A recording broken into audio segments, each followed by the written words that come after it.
자, 우리 같이 한번 읽어봅시다. 시작. 모태신앙 다시 시작하기 네 번째 시간입니다. 자, 그동안의 내용들을 기억하고 있는지 한번 점검을 해볼게요. 우리가 첫 번째 때 뭘 얘기했냐면은 우리가 믿음이라고 생각하지만 실제로 믿음이 아닌 유사 믿음들이 있다라고 먼저 봤었어. 혹시 유사 믿음 중에 어떤 거 있었는지 기억나나요? 신의 가호. 그치, 그냥 신의 가호, 하나님을 수호신으로만 믿는 거. 그치, 또 우리 뭐 있었지?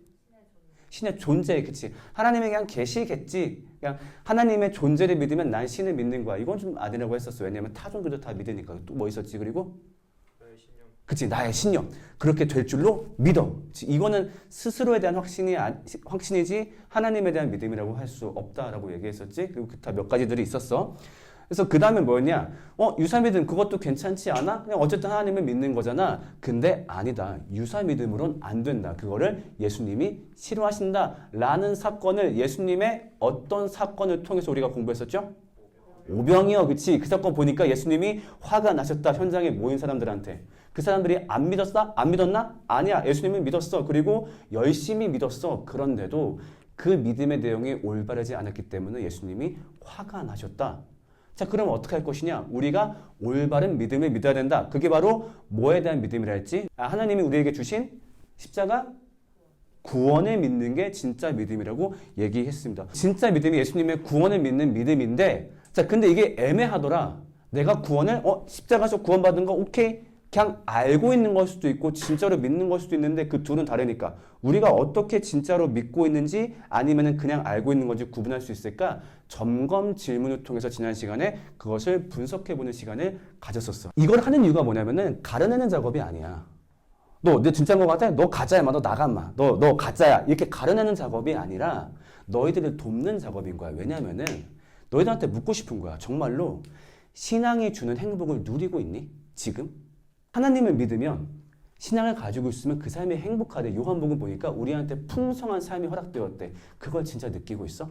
어쩌면 그걸 모르고 그냥 하나님 떠올리면은 예배해야 되고 헌신해야 되고 봉사해야 되고 그냥 뭔가 이번 주 교회 안 가면 이번 주 중에 뭔가 내가 다리가 부러지거나 시험을 잘못 보거나 그런 일이 있을 것 같으니까 뭔가 안 나간 게 찝찝하고 그런 식으로 약간 노동하듯이 믿고 있는 건 아니야?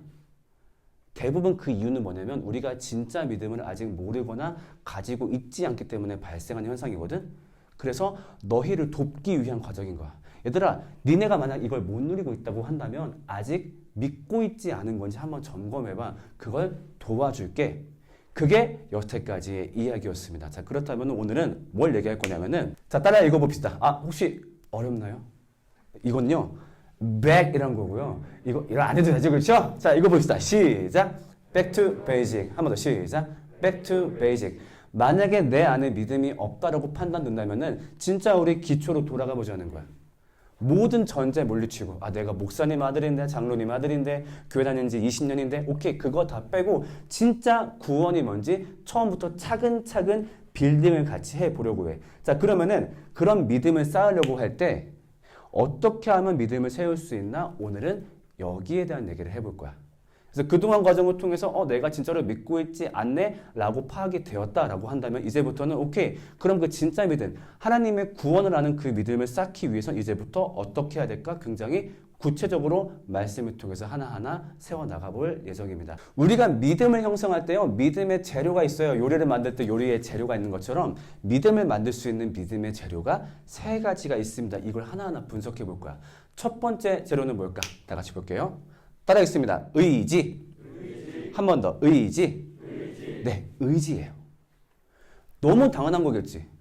일단 그 사람이 의지를 갖고 있어야 믿을 수 있으니까. 교회가 있어도 말씀이 있어도 복음이 있어도 애초에 의지도 없어 여기에 가고 싶은 마음도 없어 그렇다라고 한다면 이 사람한테는 사실 믿음이 들어갈 수가 없겠지. 자, 근데 그렇게 헷갈릴 수 있어. 잠깐만요. 믿음은 하나님이 은혜로 주시는 거 아닌가요? 맞아. 하나님이 은혜로 주시는 것도 맞는데 근데 잠깐만. 어쨌든 믿는 건 내 선택이잖아. 자, 요거 굉장히 헷갈리죠. 요거 한번 정리해 줄게요. 우리 같이 말씀 한번 읽어보겠습니다. 다 같이. 보이나? 시작. 또한 그로 말미암아 우리가 믿음으로 서 있는 이 은혜에 들어감을 얻었으며 하나님의 영광을 바라고 즐거워하느니라. 믿음으로 은혜에 들어간대요. 무슨 말이야? 이미 은혜로 그 구원이 주어진 건 맞아요. 근데 그 은혜에 뛰어드는 것은 우리의 믿음이라는 거지. 자, 이렇게 한번 얘기해 볼게. 집에 있는데 갑자기 현관문을 낑 열었는데 오메 선물이 온 거야. 교회에서 맥북을 그냥 갑자기 우리 집에 배송한 거지. 이거 뭐야? 얼마나 기뻐. 이걸 보고 뭐라 그래? 이건 은혜인 거지.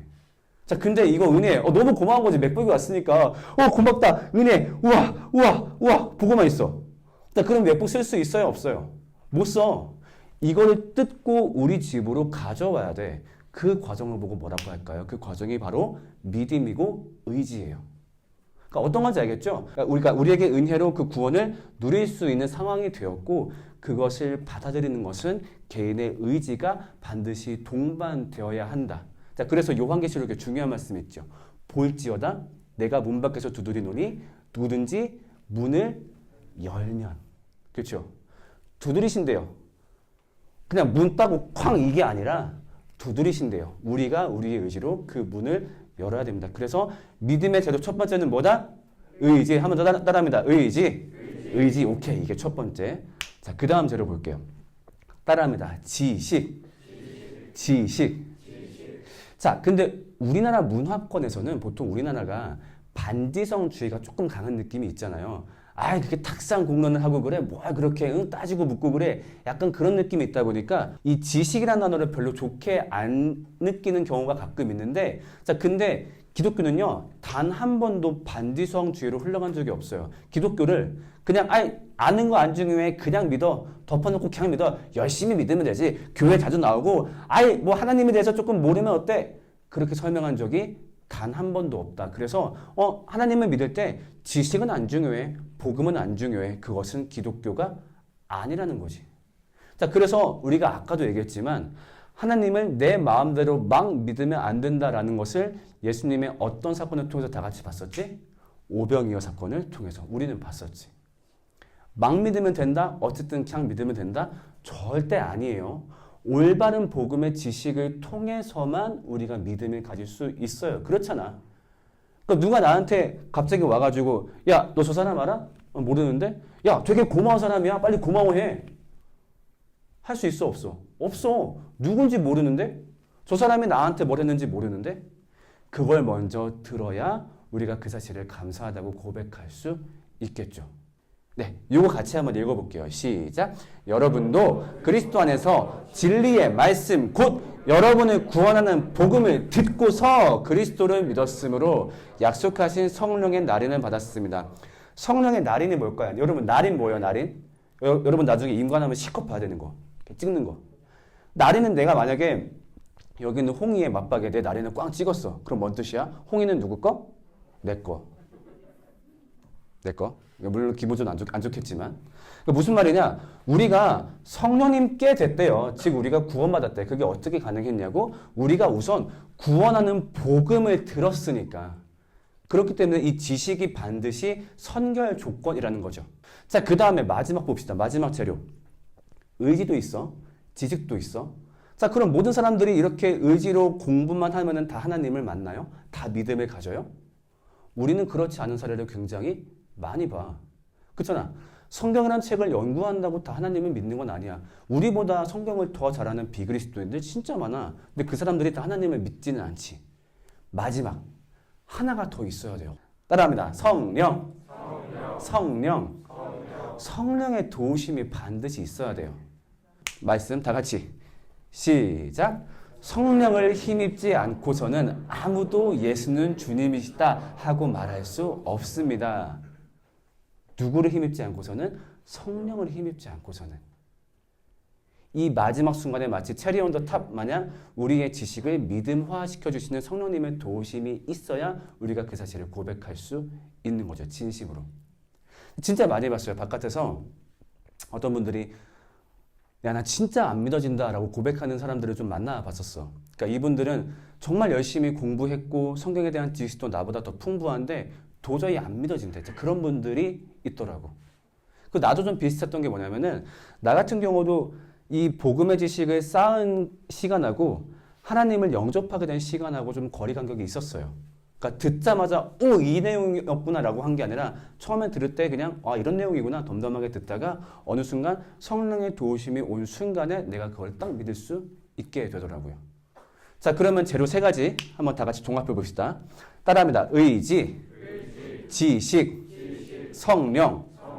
이 세 가지가 믿음에 이르는 재료들인데, 자, 그러면은 이걸 토대로 사람의 상태를 회심에 이르기까지 네 단계로 구분할 수 있는 것 같아요. 자, 첫 번째 단계. 어떤 단계? 의지도 없고, 지식도 없고, 당연히 성령의 도우심도 없는, 아무것도 없는 어떤 단계? 무의지의 단계. 그냥 별로 복음 알고 싶지도 않고, 하나님 알고 싶지도 않고, 몰라요. 귀찮아요. 됐어요. 교회 가자. 너나 가세요. 자, 여기가 바로 무의지의 단계겠죠? 자, 근데 이 사람이 어떤 모종의 계기로 의지가 생겼어. 하나님을 알고 싶어. 고백하고 싶어. 그런데 지식이 없어. 그러니까 당연히 성령의 도우심도 못 받겠죠. 자, 이 상태를 뭐라고 할 수 있을까요? 이 상태가 무지의 상태. 알고 싶으나 아직 지식이 공급되지 않은 상태. 자, 그 다음에 세 번째. 자, 의지가 있어. 지식도 공급이 되었어. 그런데 아직 뭐해지지가 않아? 성령의 도우심이 안 왔기 때문에 믿어지지가 않아. 이 단계가 무슨 단계? 불신의 단계. 그리고 드디어 마지막 성령의 도우심으로 이 세 가지가 모두 완성된 회심의 단계. 총 이렇게 네 단계로 나눌 수 있는 것 같아요. 자, 이걸 딱 봤을 때 자기가 어떤 단계에 있는 것 같아? 사실 이건 누가 알려줄 수가 없는 것 같아. 내가 딱 봤을 때 너는 이런 단계야 라고 말할 수 없어. 왜냐면 본인만 알고 있다 보니까. 한번 읽어봤을 때 나는 저기에 속한 것 같아 라고 한번 생각해 볼 수 있겠지. 근데 내가 봤을 때 우리나라 성도 교회 다니는 분들 중에서 가장 많은 상태가 내가 봤을 땐 두 번째더라고. 그 마음에 하나님을 알고 싶어해. 정말 진심으로 고백하고 싶어해. 왜냐하면 어렸을 때부터 모태신앙 덕에 습관이 되었든 아니면 모종의 계기로 하나님을 경험했든 수련회 가서 정말 하나님에 대해서 좀 고백하고 싶은 마음이 들었든 그렇게 의지가 생겼어. 근데 요 단계를 안 했다 보니까 진짜 하나님이 어떤 분인지 누가 나한테 기독교를 설명하려면 잘 설명도 못하겠고 구원이 뭔지 좀 이렇게 아리까리한 거야. 하나님을 딱 믿는다고 예배하기엔. 근데 분명히 자기 안에 의지는 있거든. 보통 무지의 상태에 좀 많이 있는 것 같아, 보통은. 여기가 바로 비그리스도인이라 할 수 있겠지. 그 다음에 불신의 상태는 여기도 의외로 많아요. 그러니까 진짜 아무리 많이 성경도 공부하고 지식도 쌓았는데 솔직히 안 믿어져. 그런데 교회에서 찾기 힘들어. 왜? 그 말을 해? 못해? 못하는 거지. 예를 들면 그 상태에서 학생이 회장 맡았어. 근데 내가 봤는데 나 잘 안 믿어져. 근데 그 말을 어떻게 해? 우리 엄마 아빠 놀랄 거 아니야. 나 따라오는 후배들 놀랄 거 아니야. 그 상태에서 만약에 나이가 더 들어서 직분도 받고 뭐도 했는데 이 얘기를 차마 고백할 수 없는 거지. 근데 교회에서 이런 분들 좀 의외로 많이 있는 것 같아요. 그러니까 이런 것들을 편하게 얘기할 수 있어야 되겠지. 그리고 회심의 단계는 비로소 이제 하나님을 기쁘게 예배할 수 있고 하나님에 대한 구원을 잘 알고 있는 상태라고 할 수 있을 텐데, 자, 그러면은 각 단계에 적합한 조치 방법을 한번 알아봅시다. 어떻게 해야 될지. 자, 첫 번째. 자, 무의지의 단계. 첫 번째 같이 한번 읽어볼까요? 시작. 복음이 필요한 이유를 설명해주기. 맞아. 이 무의지의 단계는 다 주변에서 도와줘야 돼. 그렇잖아. 본인이 의지가 없다 보니까 얘한테 뭘 시킬 거야. 그러니까 주변에서 좀 도와줘야 되는 것이. 어떻게? 첫 번째로 우리한테 복음이 왜 필요한지 지식적인 설명을 좀 해줄 필요가 있죠. 그리고 두 번째로는 복된 삶을 보여주기. 이게 너무 중요한 거. 복된 삶을 보여주기. 그러니까 얘한테 진짜로 하나님을 믿고 그리스도를 영접하면은 이런 삶을 살 수 있다는 걸 보여주는 거야. 그래야 얘가 호기심을 가질 거 아니야.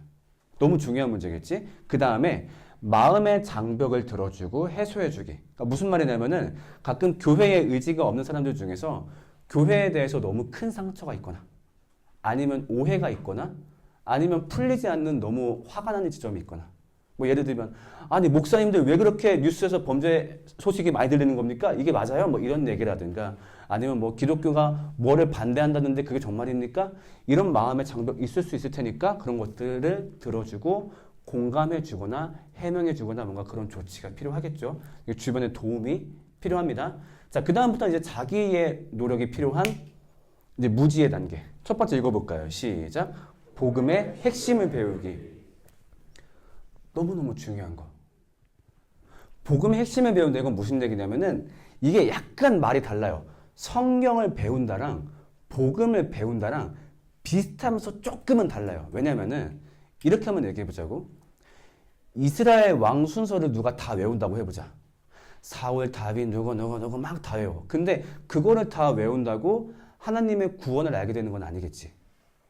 또 예를 들면 어떤 친구가 바울의 전도 여행 코스를 막 다 외워. 1차 어디, 2차 어디, 3차 어디. 자, 근데 그거랑 내가 구원받았다라는 건 사실 조금 간격이 있지. 여기 말하는 복음의 핵심은 무엇이냐면은 성경의 가장 기본적인 가치관. 인간이 왜 죄인이야? 하나님이 왜 창조자야? 그리고 우리한테 구원이 왜 필요했어? 우리에게 부활이 어떤 의미야? 그런 식으로 성경 전체의 관점을 꿰뚫는 복음의 핵심들이 있어요. 이거를 배워야 돼. 그냥 뭐 갈라디아서의 저자는 누구고 몇 년도에 쓰여졌고 이런 식의 외적인 지식이 아니라 복음의 핵심을 배워야 돼. 근데 이 기회를 얻지 못한 친구가 참 많더라고. 그리고 중요한 거는 그걸 갖고 그냥 그 핵심의 지식도 그냥 넣기만 하는 게 아니라 그걸 가지고 마음껏 질문하고 대화해봐야 돼요. 그래서 이렇게 소그룹을 시키는 이유가 그거야. 모여가지고 서로 교환해봐야 돼. 야, 너는 이게 받아들여져? 난 사실 이런 것 때문에 안 받아들여지거든? 아, 나는 그런 것들이 이러이러해서 받아들여지는 것 같아. 생각을 교환하고 마음껏 질문했을 때 비로소 그 내용들이 마음에 들어오기가 용이해요. 그 다음에 이런 어떤 회의들, 이게 진짜일까? 이게 사실일까? 그런 회의들을 부끄러워하지 않아야겠죠. 자, 그 다음에 이렇게 지식을 다 쌓았지만 도저히 안 믿어져요 하는 불신의 단계에서는 어떻게 해야 될까요? 첫 번째 읽어봅시다. 시작. 성령의 도우심을 구하는 기도하기. 여기서부터는 우리가 할 일이 아니야. 걱정 안 해도 돼. 하나님의 소관이야. 예수님이 말씀하셨어요. 너희 중에 자녀가 떡을 달라 하는데 뱀을 줄 부모가 누가 있겠느냐? 악한 너희도 이렇게 하거늘 하나님께 성령을 구하는 자에게 하나님이 성령을 주지 아니하시겠느냐? 누가 보증했어요? 예수님이 보증했어. 진짜 열심히 지식 다 쌓았어. 할 것 다 했어. 근데 안 믿어져? 그때부터 우리 소관 아니야. 저분이 알아서 하시겠지. 기도한다면. 그러니까 너무 초조해하거나 부끄러워하지 않아도 돼요. 그러니까 사람마다 아까 얘기한 것처럼 누군가는 이 성령의 도우심이 굉장히 늦게 오기도 하고 일찍 오기도 해요. 근데 이게 그 개개인의 뭐 인성 내지는 신앙 상태 그걸 말하는 건 아닌 것 같더라고. 그냥 하나님의 계획과 뜻에 따라서 사람마다 믿어지는 시점은 다르기 때문에 하나님께 그것을 구하는 기도만 한다면 별로 걱정 안 해도 된다. 그러니까 내가 아직 못 믿어지니까 이 공동체에서 나가야 되나? 그럴 필요 없이 그러지 말고 함께 공동체 내에서 교제하면 된다. 그리고 혹은 내가 신앙의 모습을 지나치게 높게 잡고 있는 건 아닌가 점검해보기. 이게 무슨 말이냐면은 가끔 나한테 와서 그런 말 하는 친구 있어. 목사님, 저는 제가 하나님을 안 믿는 것 같아요. 왜? 뭐 때문에? 오늘도 제가 엄마한테 화를 냈어요. 그럴 수 있지. 물론 안 내면 좋겠지만 신앙의 옷을 입은 자들도 본질적으로는 죄성이 있기 때문에 반복하는 죄에 일어날 수 있지. 물론 그것을 반성하고 걸어가기 때문에 교인인 거지. 근데 그런 친구들 같은 경우는 내가 완벽한 모습을 지녔어야 성도라고 생각하더라고. 그런 식으로 너무 높게 잡고 있는 건 아닌가 한번 점검해보기. 그리고 마지막 회심의 단계에 있다면 드디어 이제 예배하고 교회를 형성하고 다른 지체를 도와주면 되겠죠. 이상의 4가지 단계. 첫 번째 무의지, 무지, 불신, 회심의 단계. 그래서 이런 거를 여러분들한테 보여준 이유는 뭘까요? 이걸 진짜 악용하면 어떻게 악용할 수 있을까? 이런 식으로. 계급론으로. 야, 너 안 믿어진다며? 어이구, 너 교회 20년 다녔는데 그게 아직도 안 믿어지냐? 넌 교회 나오지 마. 아니면 뭐 이런 말을 직접 하진 않겠지만 은근은근 무시하는 듯한 말투를 한다든가. 그렇게 하면 절대 안 돼요. 이거를 악용하는 거예요. 이거는 왜 만들었냐면요. 클리닉이에요. 각자 자가 진단 점검을 통해서 내 상태가 어떤지 파악하고 거기에 맞는 조치를 할 수 있게끔. 왜냐면은 2단계가 없어가지고 고생하는 친구들을 진짜 많이 봤어요. 불신의 단계인데 아직 안 믿는 단계인데 교회가 이 친구를 회심했다라고 판단해가지고 회심한 사람들이 할 수 있는 봉사 헌신을 계속 시키는 거야. 이 친구는 양육받아야 되는데. 아니면은 잘 믿고 있는 친구인데 교회 한 번 안 나왔다고 불신이라고 파악하는 거지. 그래서 막 이 친구를 압박한다거나. 그런 일이 벌어지면 안 되기 때문에 정확한 자가 진단을 통해서 여러분들의 신앙을 돕는 클리닉의 목적으로 개발된 거지 절대 이것을 뭐 계급적으로 누르고 누구를 구별하고 이런 목적으로 만들어진 게 아닌 걸 명심해야 됩니다. 자, 그래서 오늘의 이야기 주제입니다. 나의 상태는 어떤 상태 같나요? 그 네 단계 중에 좀 나는 여기에 해당하는 것 같다. 그래서 좀 부끄러움 없이 얘기해보면 좋겠어요. 뭐 진짜 여기서 누가 더 좋고 나쁘고 그런 거 없으니까. 자, 그 다음 두 번째. 그럼 내가 그 상태에 해당하는 적절한 조치를 취하기 위해서 나는 어떤 방법을 취해야 될까? 여기에 대해서 한번 나눠주시면 되겠습니다.